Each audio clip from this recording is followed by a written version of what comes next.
So what's up guys? So ayun, meron naman tayong bagong project which is ito is for renewable energy, no? So ayun, from wave, no? Wave ng sea at yung hangin sa dagat, no? So mako-convert siya as electricity. So yung previous video natin from heat to energy, ito naman for wave at wind, no? So ayan, ito is ginagamit siya sa dagat, no? So pwede niyo siyang dalhin sa dagat. Pwede siyang gamitin for charging, no? At pwede rin sa light, no? Kasi may bulb tayo ginamit, no? So, ayun, paliwanag natin yung mga components, no? So, ito, yung DC motor na brushless, no? So, ito yung mag-generate nung power at mag-charge nung battery natin, no? So, ayun yung battery natin. So, ayun, may arrow, no? So, kasi kapag nag-reverse yan, no? Or reverse yung mga DC motor, is may power siyang mag-generate, no? So, ayun yung purpose niya. So, yung mag-generate nung power supplies. Tapos, ayun, ito yung ating pinaka main board, no? So, yung ginamit nating board is Arduino Nano, no? Tapos, meron din tayong GSM, no? Kasi, hindi siya magno-notify, no? Hindi siya normally, yun yung ginagamit kasi ng mga sa ibang project. Pero ito, ang ginamit natin, para siya sa pag-send sa database, no? Sa Firebase database natin. So, gumamit tayo ng GPRS dyan, no? Tapos may SIM card, tapos loadan ng magic data ng smart para no expiration. Kasi, ayun, sa dagat nga, wala tayong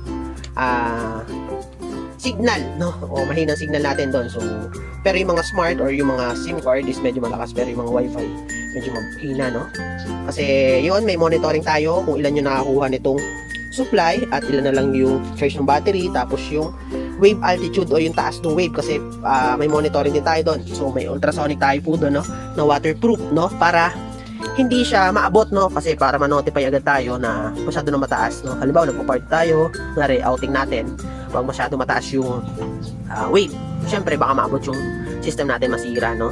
Ayun, so, kaya may ultrasonic tayo. Tapos, may relay tayo kasi, ayun nga, may light at may pang-charging tayo, no? So, tapos, gumamit tayo ng USB, no? USB, from 12 volts to 5 volts, no? Yung USB converter natin. Tapos, meron din tayong converter for, kasi yung mga ganitong motor, no? Ang nag-generate lang niya from 0 to 4 volts yung pinakamataas kong record na nakuha dito. Then ito, yung purpose itong mga converter na to, itong dalawang maliit, is from 0.9 volts to 5 volts, no? I-convert niya yung mga maliliit na voltahe papunta sa 5 volts, no? Exact 5 volts, no? Tapos, ayun, makikita nyo, connection is naka-parallel siya, no? Para yung dalawang nakuha nito, kasi may tig-isa siyang, 5 volts, pero pumunta dito sa pinakang isa pang charging, no? So, ito yung pang-charge ng battery. From 5 volts, kasi ito is 3 volts to 6 volts ata, then ma-convert niya. At ilalabas niya is 12 volts para mag-charge ito, no? From, ito kasi charger talaga siya ng 3S, no? Na 18650 battery, no? So, kaya pinarallel natin para mas mataas yung maibigay niya, hindi lang isa, no? So, ganun po, no? Tapos, ano pa ba yung ginamit natin? Yung DS3231 RTC, kasi meron tayong monitoring nga sa app, mamaya ipapakita natin kung ano ba yon. Then, ayun, tatlong voltage sensor para malaman natin. Yung una, makikita nyo, ito ay para sa monitoring ng battery kung ilang percentage lang. Tapos itong dalawa, para dito kung ilan ba yung naka-generate niya or ilan yung nakuha niyang power supply or yung kanyang ilan yung na-generate niya. Okay? Tapos switch, no? Ito para sa charging, ito yung para sa ito para sa ilaw pala. At ito yung para sa charging, no?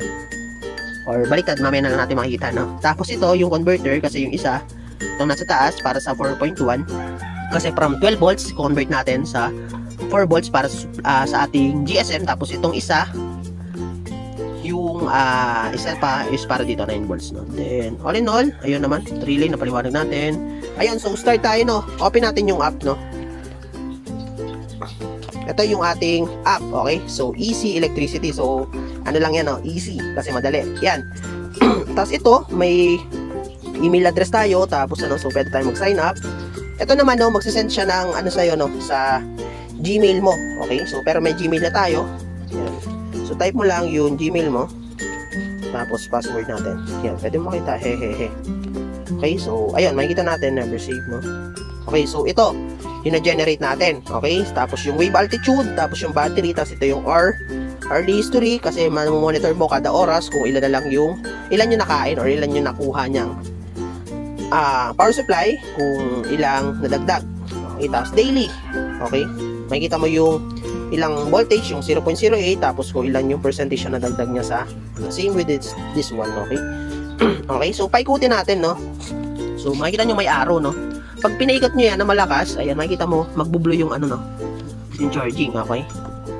Ikutin natin malakas para, okay? So makikita mo dito, sa last, 1.28 tapos 2.3. So, every minute kasi yung ginawa ko pag ano siya, no? Hindi siya kada ikot magge-generate, no? So, kung kada isang minuto magbabago dito sa ating power base, no? At ma-place niya dun sa or ma-display niya dun sa ating app kasi ayun, syempre hassle naman yun kapag palaging nagsa-save, no? So, every minute na lang yun siguro. Okay? So, pero depende naman sa inyo. Pero yun yung ginawa ko, no? Okay? So, ayun, na-generate natin 3.33 tapos 2.6 volts, no, sa wave, okay? Tapos, meron ding wave altitude. Yun nga, sabi ko, na kapag place natin siya sa mas malapit, halimbawa, ganyan na lang kalapit, no? Sobrang lapit na. Okay? So, ayan, hintayin natin. Siyempre, kapag nag-save yan. Pero, ang inano ko dyan, hindi siyempre sobrang lapit. May allowance tayo para mamonitor natin agad, no? Habang tumataas yung alon. Ayun. So, wait lang natin. Pero habang paalakasin natin yung ikot para mas ayan, pataasin pa natin yung wave voltage natin. Okay. Umaabot minsan din yan ng 5 volts depende din sa lakas ng ikot, no? Okay. Tapos yung battery, yun, no? Makikita nyo, yung medyo napahina ko pa rin ng pero 97. Then makikita nyo, warning, ocean wave is too high, no? Ibig sabihin malapit, no? Kasi, ayan, nag-place natin sa harap. Kasi yung wave na, pagpataas, syempre magpi-place siya doon sa taas. Ayun. Then, yung battery, ayan lang naman, monitor niya lang yung battery. Tapos, dito naman sa ating hourly, no? History. So, every hour, no? Ma-monitor. Kaso, hindi naman natin siya ma-monitor kasi saglit lang yung video natin, no? So, napaliwan din naman natin yung purpose niya. Same with, daily. So, kada end of the day, kunwari 23.59. So, saka siya mag-generate or magsasend. So, nakadepende dun sa ating device yun. Okay? So, ayun. Ano pa ba? So, all in all, yun lang naman yung ating pinakang main function, no? Tapos, ito pa pala, no? Ipakita natin. Ito, para sa charging, no? Makikita mo, mag-charge yan. Okay? Then, off natin. Kasi ito sa ilaw. Ayun. So, sa ilaw, kapag gabi, no? Pwede natin magamit pag gabi. So, ayun, no? Goods na goods siya gamitin. Halimbawa, wala kayo syempre dala, kunwari island hopping kayo, no? Syempre walang doon. Ayan, alternative siyang magamit, no? Kasi ipi-place lang siya sa dagat. Okay. So, all in all, yun lang naman po yung ating function ng ating project, no? So, ayan, kung interested kayo sa ganitong mga project, no?